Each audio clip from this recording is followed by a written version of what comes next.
يا أحلى أيام عشناها بنودعك بدموع العين.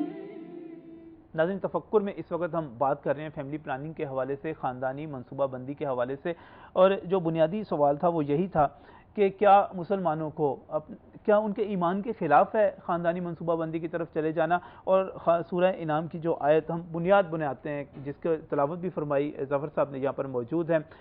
یہاں پر میں ایک مرتبہ پھر تعارف بھی کرواتا چلوں کہ محمد ظفر صاحب جامعہ اشرفیہ سے یہاں پر موجود ہیں، ڈاکٹر اشرف نظامی صاحب موجود ہیں. اور ظفر صاحب نے جو تلاوت فرمائی، آگے سے جو نظامی صاحب نے اس کے جواب میں فرمایا، انہوں نے کہا کہ جس آیت کی بات کی جاتی ہے وہ تو ظفر صاحب اوارشن کے حوالے سے، اسقاط حمل کے حوالے سے بات کی جاتی ہے. اسقاط حمل باقاعدہ میں دیکھ رہا تھا، اس پہ تو فتاوی جات موجود ہیں کہ اگر کسی جو ہے پریگننٹ ہے خاتون اور اس میں روح پھونکی جا چکی ہے اس جسم میں، اس بچے میں، پھر تو وہ بہت بڑا جرم ہے، اس کو قتل کے برابر لیا گیا، اور اس کا باقاعدہ اس عورت کے لیے کفارہ، ٹھیک ٹھاک قسم کا کفارہ بھی اس کے لیے موجود ہے. تو کیا ہم فرق کریں گے اس میں؟ دیکھیں، بات یہ ہے کہ یہ تو شریعت کا ایک واضح اصول ہے، 4 مہینے کے بعد بچے میں روح پڑ جاتی ہے. صحیح. 4 مہینے کے بعد اگر اسقاط کروایا جاتا ہے، ابارشن کروائی جاتی ہے، تو یہ تو واقعتاً علماء نے اس کو قتل کے زمرے میں لیا ہے.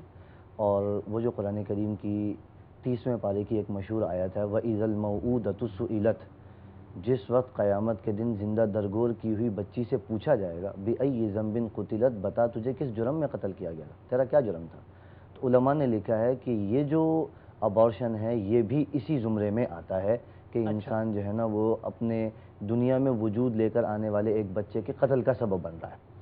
اور جہاں تک تعلق ہے خاندانی منصوبہ بندی کا، میں نے آپ سے عرض کیا، ایک بات میں انسانوں کی یہ یعنی لوگوں کی کثرت کے حوالے سے بھی میں ایک بات عرض کر دوں. جس حدیث کی طرف آپ نے اشارہ کیا ہے، وہ حدیث کے الفاظ یہ ہیں، نبی علیہ السلام نے فرمایا تزوجوا الودود الولود فانی مکاثر بکم الامم یوم القیامہ، تم ایسی عورتوں سے شادی کیا کرو جو محبت کرنے والی ہوں اور کثرت سے بچے جننے والی ہوں، کیونکہ میں قیامت کے دن تمہاری کثرت کی وجہ سے دوسری امتوں پر فخر کروں گا.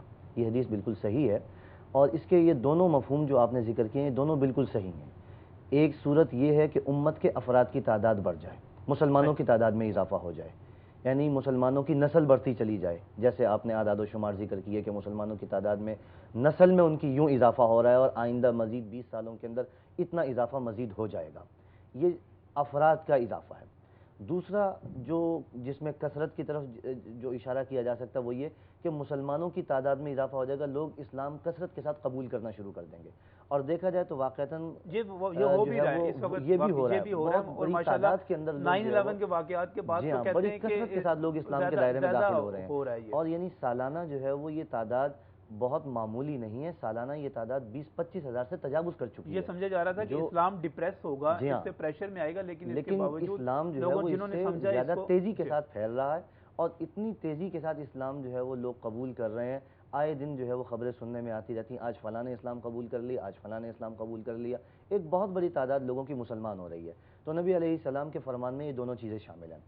جہاں تک تعلق ہے اس مسئلے کا، بنیادی بات کر رہے تھے کہ ابارشن، کیا یہ جو آیت ہے مفلسی کے ڈر سے قتل کر دینے والی بات، کیا یہ ابارشن پہ لی جائے گی یا فیملی پلاننگ پہ اوورآل لی جائے گی؟ یہ جو ہے نا، ایک تو ابارشن کا مسئلہ ہے، میں نے تو واضح کر دیا ہے اس بات کو کہ یہ آیت اس کو بالکل واضح طور پر شامل ہے. صحیح. اور جہاں تک دوسرا تعلق ہے فیملی پلاننگ کا، لیکن اس سے پہلے اگر روک دیا جائے، اس سے پہلے اگر ایسے طریقے اختیار کیے جائیں جو اس وقت استعمال بھی ہیں، جو اس وقت رائج استعمال میں ہیں، اور ایسے طریقے کے جن سے بچے کی ولادت ہو ہی نہ سکے، جی، تاکہ جو ہے نا وہ بچے کی پیدائش کا عمل روکا جائے، بنیادی نہ پڑے. تو ایک بات اس سلسلے کے اندر واضح یہ کرنی چاہیے، سب سے پہلے تو بات یہ ہے کہ پانی کا ہر قطرہ دنیا میں بچے کے وجود کا سبب نہیں بنتا. نبی علیہ السلام کے پاس ایک آدمی آیا، دیہاتی آدمی، اور وہ اس نے آ کر کہا کہ جی میں یہ چاہتا ہوں کہ میری باندی سے میرے یہاں اولاد پیدا نہ ہو. نبی علیہ السلام نے اس سے یہ بات ارشاد فرمائی، یہ بات یاد رکھنا، پانی کے ہر قطرے سے بچہ پیدا نہیں ہوتا. اللہ نے اگر کسی بچے کو پیدا کرنے کا ارادہ کر لیا ہے تو اللہ پتھر سے بھی بچہ پیدا کر سکتا ہے. اللہ کو قدرت ہے اور اللہ ہر چیز پر قادر ہے. اس لیے اس چیز کو تو اپنے ذہن سے نکال دینا چاہیے، نمبر 1. نمبر 2، دوسری بات میں نے فیملی پلاننگ کے حوالے سے یہ بات شروع میں عرض کی کہ اگر کوئی آدمی اس سلسلے کو مستقل طور پر ختم کر دیتا ہے، کہ عورت ماں بن ہی نہ سکے. جس طرح ہمارے یہاں آپریشن کا سلسلہ جی ہاں، ہوتا ہے، آپریشن بھی جو ہے وہ کروایا جا رہا ہے. کچھ ایسے بھی ہیں جن میں آپ سالہ سال تک جو ہے اس پہ قدغن لگا لیتے ہیں. جی ہاں بالکل.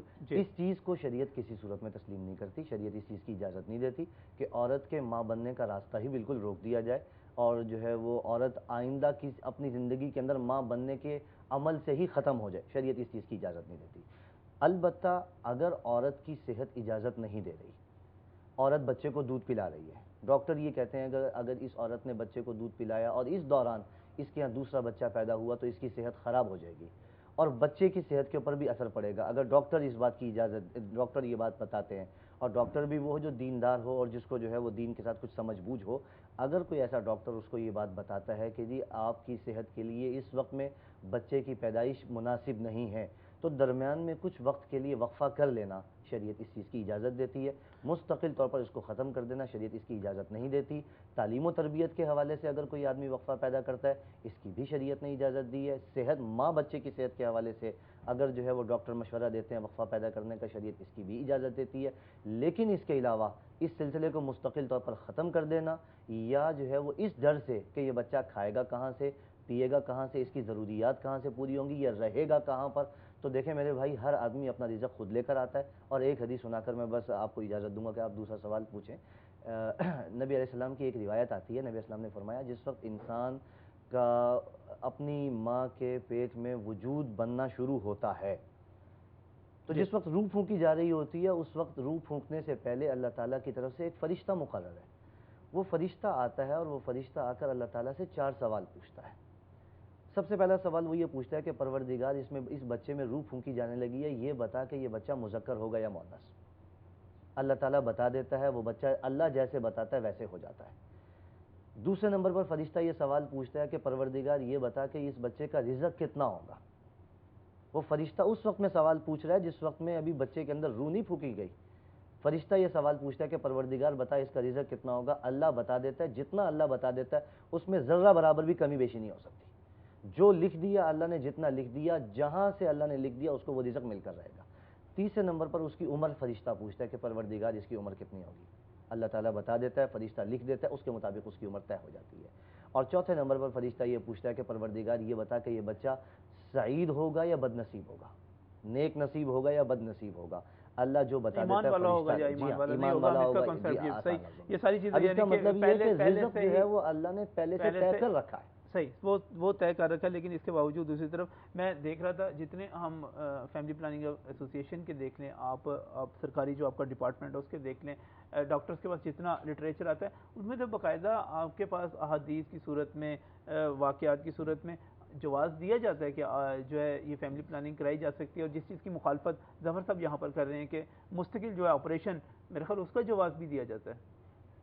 میں عرض کرتا ہوں، دیکھیں میں آپ عالم دین نہیں ہیں، عالم دین نہیں ہاں اس حوالے سے، لیکن جیسے انہوں نے فرمایا ہے کہ اللہ تبارک و تعالیٰ نے سب چیزیں فکس کر دی ہیں، تو یہ تو سچی بات ہے کہ اگر فیملی پلاننگ کرو یا نہ کرو، the things has to happen. جو چیز نہیں ہونی ہے یہ باقی انسان کے اپنے چونچلے ہیں، چلو اس کے اندر مصروف رہتا ہے. وہ چیز ہونی نہیں ہے تو وہ کرے یا نہ کرے تو ویسے ہی ہوگا.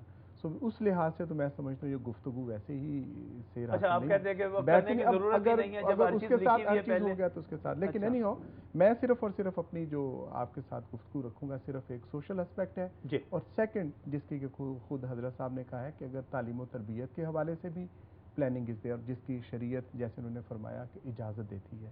Number 2 that is the health. اس کے اوپر آ کے جو میں نے عرض کیا ہے کہ پاکستان کے اندر اس وقت سب سے زیادہ حاملہ خواتین اپنی زچگی کے دوران دنیا کے اندر ہمارے ہاں یہ ہائیسٹ ریٹ ہے. اگر ہم نے اپنی ماؤں بہنوں کو اسی طرح سے سمجھنا ہے کہ یہ تقدیر کا لکھا ہوا سمجھ کے کرنا ہے تو میں سمجھتا ہوں کہ یہ درست نہیں ہے as a medical profession. We have to take preventive measures. ان کے اوپر ڈائٹ ہے، ان کی خوراک ہے، اور اس کا باقاعدہ طور پہ ایک صحت مند ماں کا ہونا نہایت ضروری ہے. میں نہیں سمجھتا کہ اس کے بارے میں کسی بھی مذہبی اسکالر نے اس کی مخالفت کی ہوگی کہ ماں کا صحت مند ہونا یہ جائز ہے یا ناجائز ہے. یہ گفتگو ہی نہیں ہے. بچی کا صحت مند ہونا، بچے کا صحت مند ہونا، ماں کا صحت مند ہونا یہ معاشرے کی ذمہ داری ہے. اور میں سمجھتا ہوں اس حد تک میں تو یہ سمجھتا ہوں حضرت عمر رضی اللہ تعالیٰ عنہ کے لیے کہ یہ اسٹیٹ کی ذمہ داری ہے کہ آپ کے کھانے پینے، معاش اور تعلیم و تربیت، یہ ساری this all is the responsibility of the state. لیکن بدقسمتی سے اب جب یہ ریاست سب کچھ نہیں کر رہی میں ایک بات کروں لیکن دوسری طرف اللہ تعالیٰ قرآن آپ نے بالکل جو ایمان کی بات کی، میں آپ کی ڈاکٹر صاحب آپ سے ہی شروع کروں گا اسی نقطے سے صرف ایک میں ختم کرتا ہوں کہ ایک صرف آیت کریمہ کو لے کے یا ایک چیز کو we have to take in all conceptual Islam یہ صرف اور صرف مذہب نہیں ہے، یہ باقاعدہ ضابطۂ حیات ہے جی، ضابطۂ حیات ہے، اور قرآن پاک میں اللہ تعالیٰ ارشاد فرماتے ہیں وَأَن لَيْسَ لِلْإِنسَانَ إِلَّا مَا سَعَىٰ کہ اللہ تعالیٰ وہی کچھ عطا کریں گے آپ کو جس کے لیے تم کوشش کرو گے، اور اگر ہم اس کو عقل فہم کا اطلاق نہیں کریں گے تو کیا حالات ہو سکتے ہیں، اس پر میں بات کروں گا اس بریک کے بعد. بنودعك بدموع العين